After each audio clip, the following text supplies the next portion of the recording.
میری ننند نے میری بیٹی کا رشتہ مانگا تو میں نے انکار کر دیا۔ میری ننند غصے میں بول کر چلی گئی کہ رشتہ نہ دے کر تو نے اچھا نہیں کیا، اب دیکھنا کہ میں کیا کرتی ہوں۔ اچانک کچھ دنوں بعد میری بیٹی کی طبیعت خراب رہنے لگی۔ بیٹھے بیٹھے اس کے کپڑوں پر نجاست لگ جاتی اور اس میں سے بہت ہی عجیب بدبو آنا شروع ہو جاتی۔ وہ اسی وقت اٹھ کر نہانے چلی جاتی۔ وہ نہا کر آتی تو کچھ دیر بعد اس کے کپڑوں پر پھر سے نجاست لگ جاتی۔ ایسی وہ دن میں 4 بار نہاتی مگر اس میں سے یہ بدبو نہ جاتی۔ اگر کوئی عورت اپنے بیٹے کے لیے میری بیٹی کو دیکھنے آتی تو میری بیٹی کے کپڑوں پر نجاست لگی دیکھ کر باتیں کرنے لگتی اور میری بیٹی کو گندی گندی کہہ کر واپس چلی جاتی۔ میری بیٹی گھر میں ہر وقت خود کو ایک سفید چادر میں چھپائے رکھتی۔ نہا کر نکلتی تو اپنے کپڑے اسی وقت دھو کر گیلے ہی الماری میں رکھ دیتی اور اپنے کمرے میں کسی کو بھی آنے نہیں دیتی۔ مجھے بیٹی کی ان حرکتوں پر شک ہو گیا تھا۔ ایک دن بیٹی نہانے گئی تو میں نے اس کے کمرے کی تلاشی لینا شروع کر دی۔ جیسی بیڈ کی چادر ہٹائی تو میرے تو ہوش ہی اڑ گئے۔ وہاں تو بیٹی نے میری 18 سالہ بیٹی میری محبت کی نشانی تھی۔ یہ وہ واحد وجہ تھی میری خوشی کی، ورنہ تو میرے اور میرے شوہر کے سوا 17 سالوں سے کسی نے بھی ہم سے بات نہیں کی۔ ہمارے خاندان والوں نے ہم سے قطع تعلق کر رکھا تھا۔ میرے شوہر نے مجھ سے پسند کی شادی کی تھی جس میں ان کے خاندان والوں کی رضامندی شامل نہیں تھی، اس لیے کوئی ہم سے بات تک نہیں کرتا، مگر میں اس میں بھی خوش تھی کہ میرے شوہر مجھ سے محبت کرتے تھے۔ مجھے ان کے سوا کسی اور کی طلب ہی نہیں تھی۔ ان دنوں میں اکثر اکیلی ہی رہا کرتی۔ ذیشان نوکری کے سلسلے میں گھر سے باہر ہوتے تھے۔ میں اور میری بیٹی شام کے وقت بیٹھے چائے پی رہے تھے کہ دروازے پر دستک ہوئی۔ میں دروازہ کھولا تو سامنے ایک عورت کھڑی تھی۔ جی، میں نے آپ کو پہچانا نہیں، آپ کون ہیں اور کہاں سے آئی ہیں؟ ارے مجھے اتنی جلدی بھول گئی۔ سامنے والی عورت زبردستی میرے گلے لگ گئی۔ اس کے ساتھ 20 یا 22 سال کا ایک لڑکا بھی کھڑا تھا۔ لڑکے کی نظر بے باکی سے میری بیٹی کا جائزہ لینے میں مصروف تھی۔ میری بیٹی میرے پاس ہی کھڑی تھی۔ مجھے خاتون کا بے تکلفانہ رویہ برا لگ رہا تھا۔ ارے صباحت، میں نند ہوں تمہاری، سامنے والی خاتون نے کہا تو میں نے ماتھے پر ہاتھ مارا۔ باجی، آپ اتنے عرصے بعد؟ میری آنکھوں میں نمی آ گئی۔ آج واقعی سالوں بعد انہوں نے مجھے اپنی شکل دکھائی تھی اور میں تو سچ میں انہیں پہچان بھی نہ سکی۔ یہ لوگ تو مجھے بہو کے طور پر قبول ہی نہیں کرتے تھے۔ مجھے خوشی ہوئی، دیر سے ہی صحیح لیکن وہ ہمارے گھر تو آئیں۔ میں نے انہیں خوش دلی سے اپنے گھر میں خوش آمدید کہا، انہیں کمرے میں لا کر بٹھایا۔ میری نظر اس لڑکے پر پڑی جو میری ننند کا بیٹا تھا۔ اس کی نظر ادھر ادھر گھوم رہی تھی جیسے وہ کسی خاص چیز کی تلاش میں ہو۔ اس لڑکے نے اپنے بال بڑھائے ہوئے تھے اور اس کا حلیہ مجھے آوارہ لڑکوں کی طرح لگ رہا تھا۔ مجھے اپنی ننند کا رویہ تو اچھا لگا مگر ان کے گھر آنے پر خوشی ہوئی، لیکن اس کا بیٹا مجھے ایک آنکھ اچھا نہیں لگا۔ اس کی حرکت ہی ایسی تھی کہ اسے کوئی پسند نہیں کر سکتا تھا۔ بہرحال ننند کے آنے کی خوشی میں نے اس کی ان حرکتوں کو نظر انداز کر دیا۔ اب شام کے تقریباً 7 بجے تھے۔ میرے شوہر کے آنے کا وقت تھا کہ میری ننند بے چینی سے ادھر ادھر ٹہلنے لگی۔ اس کے انداز بتا رہے تھے کہ وہ کسی خاص مقصد کے لیے ہمارے گھر آئی ہے۔ میں نے اسے کئی بار پوچھا مگر اس نے مجھے نہ بتایا۔ کہنے لگی بھائی جان آئیں گے تو انہیں ہی بات بتاؤں گی۔ تھوڑی دیر کے بعد دروازے پر دستک ہوئی۔ میرے شوہر گھر آ چکے تھے۔ میں نے ان کی بہن کے بارے میں بتایا تو وہ بہت خوش ہوئے۔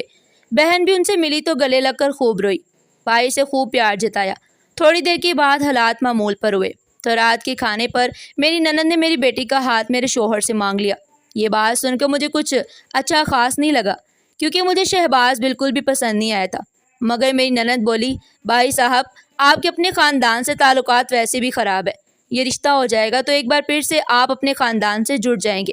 ویسے بھی آپ کتنے عرصے سے الگ رہ رہے ہیں، خاندان میں ہر چیز کی ضرورت پڑتی ہے، آپ کبھی کل کو اپنے لوگوں کے پاس ضرور آئیں گے، بہتر ہے کہ آپ یہ رشتہ قبول کر لیں۔ باجی نے دبے ہوئے لفظوں میں بلیک میلنگ شروع کر دی۔ مجھے ان کا یہ انداز بہت برا لگا مگر اس وقت کچھ کہہ نہیں سکتی تھی کیونکہ میرے شوہر میری عزت کرتے تھے اور میں بھی کبھی انہیں شرمندہ نہیں کرتی تھی۔ کھانا کھا کر آپا اور شہباز اپنے کمرے میں چلے گئے جبکہ میں اپنے کمرے میں چلے گئی۔ ذیشان، دیکھا آپ نے آپ کی بہن کیا بات کری ہے؟ اسے چھوڑے، آپ نے اس کا بیٹا دیکھا ہے؟ مجھے ذرا بھی پسند نہیں آیا، میں نے گلہ کرتے ہوئے کہا۔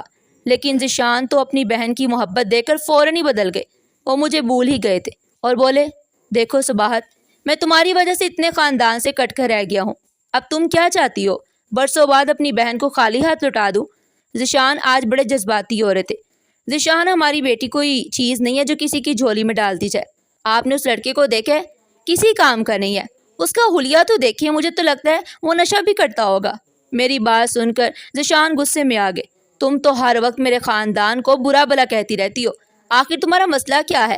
میں جس سے چاہوں اپنی بیٹی کی شادی کروں گا، اس پر میرا بھی حق ہے، ذیشان نے کہا اور وہ سونے چلے گئے۔ میں ان کا منہ تکتی رہ گئی۔ حالانکہ ہمارے درمیان یہ طے ہوا تھا کہ اپنے بچوں کے بارے میں فیصلہ ہم دونوں سوچ سمجھ کر کریں گے۔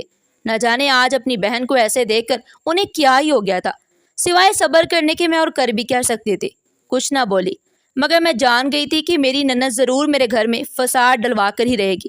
یوں تو وہ بات آنے والی نہیں تھی۔ اب اس کے خوش آمدی لہجے کا بھی پھول کھل گیا تھا۔ اگلے دن میں نے ان سے بات کی۔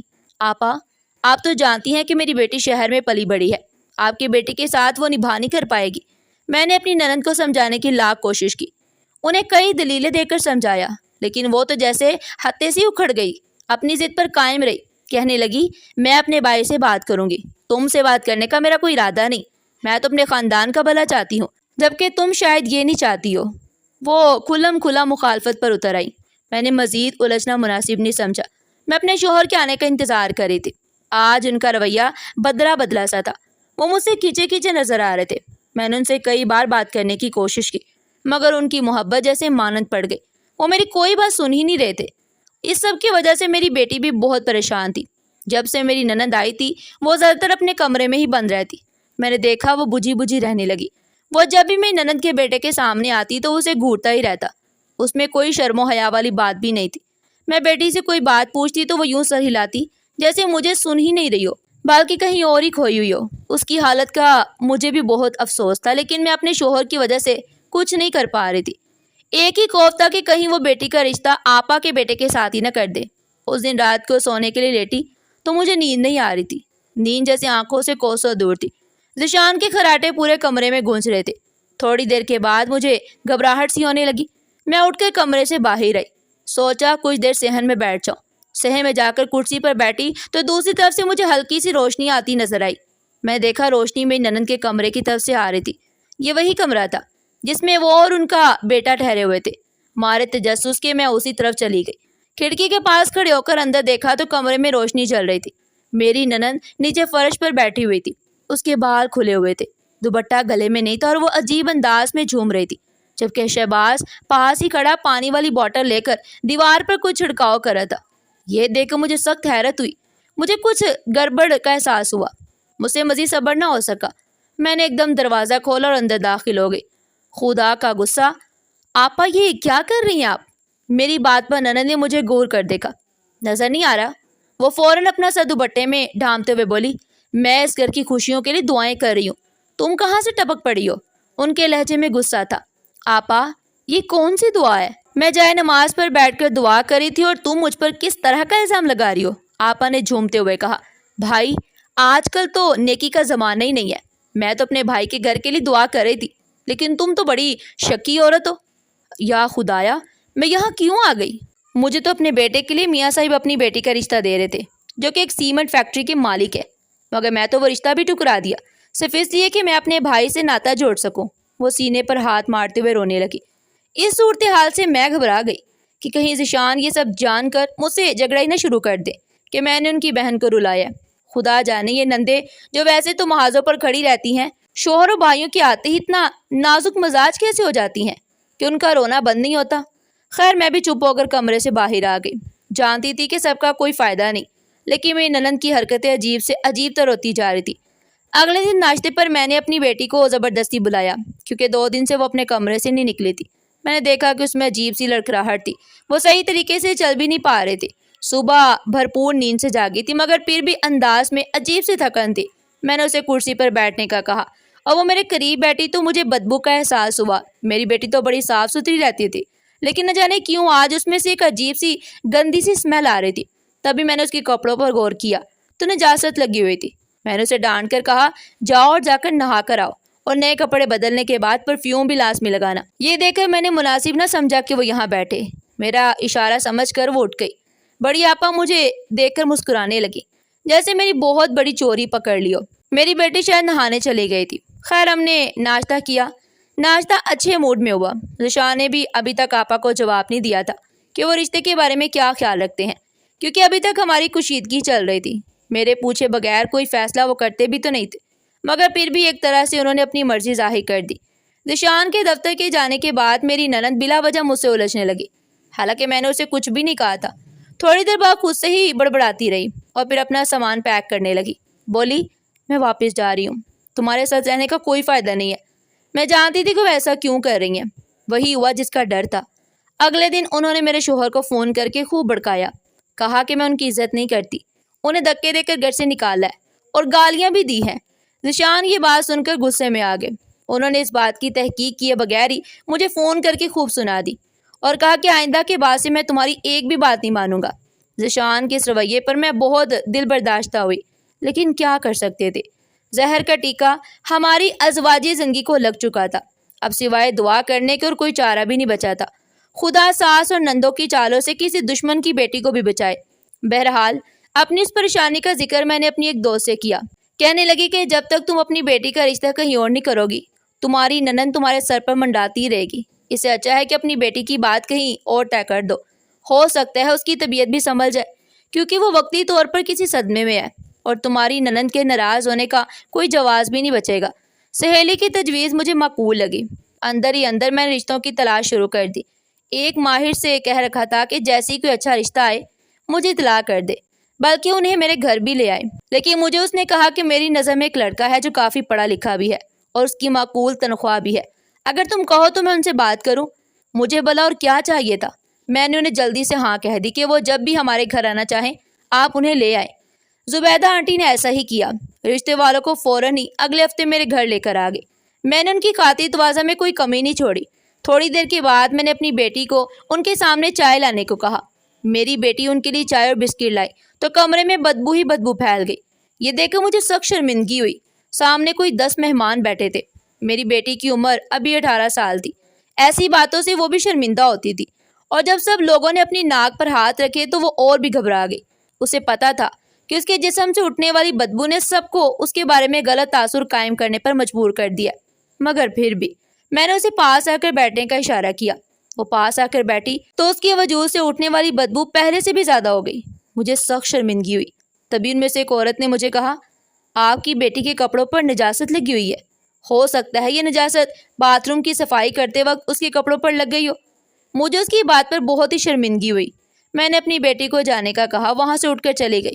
اس کے جانے کے بعد میں نے دیکھا رشتہ لانے والوں کے چہروں پر ناپسندی کے اثرات چھائے ہوئے تھے، لیکن انہیں میری بیٹی پسند نہیں آئی ہوگی۔ وہ بھی تھکی تھکی سی تھی، ایسے لگ رہا تھا کہ اس کی آنکھوں میں کئی سالوں کی نیند ہے۔ مجھے اس بات کا بہت دکھ ہوا۔ بعد میں نے اپنی بیٹی کو خوب ڈانٹا کہ کسی کے سامنے آنے سے پہلے انسان کو اپنے کپڑے اچھی طرح سے دیکھ لینے چاہیے۔ انسان کے وجود سے خوشبو نہیں تو کم از کم بدبو تو نہ آئے، خصوصاً لڑکی کے وجود سے اٹھنے والی بدبو دوسرے شخص کے ذہن میں کثیلی نفرت پیدا کر دیتی ہے۔ میں نے اپنی بیٹی کو اچھا خاصا ڈانٹا۔ اس کی آنکھوں میں آنسو آ گئے اور روتے ہوئے بولی، امی میرا یقین کریں، میں تو خود بہت پریشان ہوں، میرے کپڑوں پر یہ نجاست کیسے لگ جاتی ہے، مجھے تو پتہ ہی نہیں چلتا۔ اسی وجہ سے میں دن میں 4 بار نہاتی ہوں، لیکن پھر بھی یہ بدبو نہیں چھوڑتی مجھے۔ میری بیٹی شازیہ نے اس قدر معصوم لہجے میں کہا کہ میرا دل پگھل گیا۔ میں نے اس کی بات پر پہلی بار غور کیا۔ شازیہ، کیا تم واقعی دن میں 4 بار نہاتی ہو اور پھر بھی تمہیں پتہ نہیں چلتا کہ یہ نجاست تمہارے کپڑوں پر کیسے لگ جاتی ہے؟ میں نے اسے اپنے سینے سے لگاتے ہوئے کہا تو وہ بچوں کی طرح سہم گئی۔ میں سچ کہہ رہی ہوں امی، میں ہر وقت صاف ستھری رہتی ہوں، اس نجاست اور بدبو کا میری صفائی سے کوئی تعلق نہیں ہے۔ شازیہ کی بات میں وزن تھا۔ اگلے دن میں اسے ڈاکٹر کے پاس لے گئی۔ کافی دیر شازیہ کا چیک اپ کرنے کے بعد ڈاکٹر نے کہا، آپ کی بیٹی کو کوئی بیماری نہیں ہے، شاید کوئی نفسیاتی مسئلہ ہو۔ حیرت کی بات یہ تھی کہ ڈاکٹر کے کلینک میں بیٹھ کر شازیہ سے کسی قسم کی بدبو نہیں آ رہی تھی اور کپڑے بھی صاف تھے۔ اسی مجھے ڈاکٹر کو سمجھانا بھی مشکل ہو رہا تھا، کیونکہ وہ یہ بات مان ہی نہیں سکتا تھا، اور اس وقت شازیہ سے کوئی بدبو بھی نہیں آ رہی تھی۔ میں بیٹی کو لے کر گھر آ گئی، مگر دل سخت پریشان تھا۔ میری بیٹی بہت غمزدہ ہو گئی اور اسی وجہ سے وہ اب گھر میں بھی سفید چادر پہنے رکھتی، تاکہ کسی کو پتہ نہ چلے کہ اس کے کپڑوں پر نجاست لگی ہے یا نہیں، اور جب نہاتی تو اپنے نجاست لگے کپڑے خود ہی دھو لیتی اور انہیں گیلے ہی الماری میں رکھ دیتی۔ میری بیٹی اب بہت ہی عجیب حرکتیں کرنے لگی تھی۔ اپنی اس پریشانی کا ذکر میں نے اپنی ایک دوست سے کیا تو وہ کہنے لگی، تم اپنی بیٹی کی شادی کر دو، جتنی جلدی ہو سکے اسے اپنے گھر کا کر دو۔ عموماً یہ مسئلے شادی کے بعد ٹھیک ہو جاتے ہیں، مگر میری سمجھ میں نہیں آتا تھا کہ میں اپنی بیٹی کے اس مسئلے کا کیا حل کروں۔ میں نے شادی کے لیے رشتہ بھی ڈھونڈا، مگر کوئی اسے غلیظ کہہ کر انکار کر جاتا۔ اب ایک ہی راستہ بچا تھا کہ کسی عالم دین کو دکھایا جائے، کیونکہ یہ مسئلہ اب جسمانی یا طبی نہیں تھا، بلکہ شاید کوئی ذہنی مسئلہ تھا۔ خیر، ہمارے جانے والے شاہ صاحب تھے۔ جب میں ان سے اس بارے میں بات کی تو وہ کہنے لگے کہ وہ گھر آ کر ہی اس مسئلے کا حل بتائیں گے۔ اگلا جمعہ انہیں آنا تھا اور اس دوران میری بیٹی کی طبیعت بہت خراب رہی۔ اس میں سے بدبو ختم ہونے کا نام ہی نہیں لے رہی تھی۔ جو بھی آتا وہ اپنی ناک پر ہاتھ رکھ لیتا۔ ایسے میں اس کی خود اعتمادی میں بھی بھرپور کمی آئی۔ وہ خود کو ہی مجرم اور قصوروار سمجھنے لگی، حالانکہ اس میں اس کا کوئی قصور نہیں تھا۔ میں نے اسے کئی بار سمجھایا مگر وہ ہر بار پریشان ہوتی اور رونے لگتی۔ میرا شوہر ذیشان بھی بہت پریشان تھا۔ اگلے جمعہ کو شاہ صاحب آئے تو میں ان کے سامنے اپنا سارا مسئلہ پیش کیا۔ انہوں نے مجھ سے ایک مسئلہ پوچھا اور میری بیٹی کے کمرے میں چلے گئے۔ میری بیٹی اس وقت سو رہی تھی۔ شاہ صاحب نے نماز پڑھی اور دعا کرنے کے بعد مجھے کہا کہ میں اپنی بیٹی کا کمرہ نئے سرے سے دھلواؤں، اس میں کوئی فالتو چیز نہ رکھوں، اور اگر کمرے میں سے کوئی تعویذ وغیرہ ملے تو اسے پھاڑ کر پانی میں بہا دینا۔ کمرے میں عرق گلاب اور زعفران کے پانی کا چھڑکاؤ بھی کرو اور کوئی دن انتظار کرو۔ شاہ صاحب کی بات پر سوال کرنا بنتا ہی نہیں تھا۔ میں نے ویسے ہی کیا جیسے انہوں نے بتایا۔ بیٹی نہانے گئی تو میں نے اس کے کمرے کی صفائی شروع کر دی۔ بیڈ کی چادر ہٹائی تو یہ دیکھ کر تو میرے پیروں تلے سے زمین نکل گئی۔ وہاں سے مجھے کچھ عجیب سے کاغذ ملے جن پر کالی سیاہی سے کچھ لکھا تھا۔ اب مجھے یقین ہو گیا تھا یہ سب میری نند کا کیا دھر ہے۔ میں نے وہ کاغذ پھاڑ کر پانی میں بہا دیے اور شوہر کو کچھ نہیں بتایا کیونکہ وہ اپنی بہن کے بارے میں کچھ بھی نہیں سننا چاہتے تھے۔ بالآخر میری بیٹی کی طبیعت سنبھلنے لگی۔ وہ پہلے کی طرح نکھرتی جا رہی تھی مگر بدبو ابھی تھوڑی بہت باقی تھی۔ ہم لوگ شاہ صاحب کے بتانے پر سورہ یاسین کا ورد مسلسل کرتے رہے۔ کچھ دن گزر گئے تھے کہ میری بیٹی کی طبیعت سنبھلنے لگی۔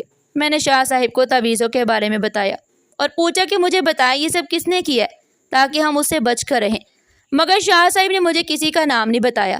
کہنے لگے کہ اس طرح رشتوں میں دراریں پڑتی ہیں، بس تم سورہ یاسین کا ورد کیا کرو، اللہ تعالیٰ سے اپنے گناہوں کی معافی مانگو تو تمہیں کچھ بھی نہیں ہوگا، اور جس نے بھی یہ سب کیا ہے اسے اللہ تعالیٰ ضرور سزا دے گا۔ ان کی بات صحیح تھی۔ میں نے زیادہ ضد نہیں کی، نماز روزے میں مصروف رہنے لگی۔ ایک دن میں اور ذیشان کمرے میں بیٹھے باتیں کر رہے تھے کہ میرے فون کی گھنٹی بجنے لگی۔ ایسا جب بھی ہوتا میں ہمیشہ لاؤڈ اسپیکر پر بات کرتی تھی تاکہ شوہر کو کسی قسم کی الجھن یا شک نہ ہو۔ میں نے لاؤڈ اسپیکر آن کیا۔ دوسری طرف سے میری ننند کی روتی ہی آواز آئی، مجھے معاف کر دو صباحت، میں نے بہت غلط کیا۔ وہ روتی روتی کہہ رہی تھی، ارے کیا ہوا آپا، آپ ایسے کیوں رو رہی ہیں؟ صباحت میں نے بہت غلط کیا تھا۔ تمہاری بیٹی مجھے اچھی لگی تھی مگر میرا بیٹا آوارہ اور نکما تھا، اسے کوئی بھی اپنی بیٹی دینے کو تیار نہیں تھا۔ جب تم نے بھی انکار کیا تو میں نے تمہاری بیٹی پر جادو کروانے کی کوشش کی، لیکن مجھے اپنے کیے کی سزا مل چکی ہے۔ آج سڑک کراس کرتے ہوئے میرا ایکسیڈنٹ ہو گیا اور میری ٹانگ ٹوٹ گئی۔ خدا کے لیے مجھے معاف کر دو بھابھی۔ یہ بڑی آپا کی آواز تھی جس نے مجھے ذیشان کو بھی حیرت میں ڈال دیا۔ عام حالات میں شاید میں یہ بات اپنے شوہر سے نہ کرتی، لیکن اس وقت وہ سب سن چکے تھے۔ انہوں نے میرے ہاتھ سے فون لیا اور غصے میں چیختے ہوئے اپنی بہن سے کہنے لگے، میں تمہیں کیا سمجھا اور تم کیا نکلی؟ آئندہ کے بعد میرے گھر کا رخ مت کرنا، تم نے میری بیٹی کی جان لینے کی کوشش کی ہے۔ یہ کہہ کر ذیشان نے فون بند کر دیا۔ میں ان کا منہ دیکھتی رہ گئی۔ میں نہیں جانتی تھی کہ اس معاملے میں کیا کروں۔ بہرحال کچھ دن کے بعد ہمارے آپس میں کشیدہ تعلقات کی جگہ خوشگوار تعلقات نے لے لی۔ میری بیٹی بھی اب بالکل ٹھیک ہو گئی۔ میں نے اپنی بیٹی کا رشتہ شاہ صاحب کے جاننے والے خاندان میں پکا کر دیا۔ اب میری بیٹی کی شادی ہو چکی ہے اور وہ اپنے گھر میں بہت خوش ہے۔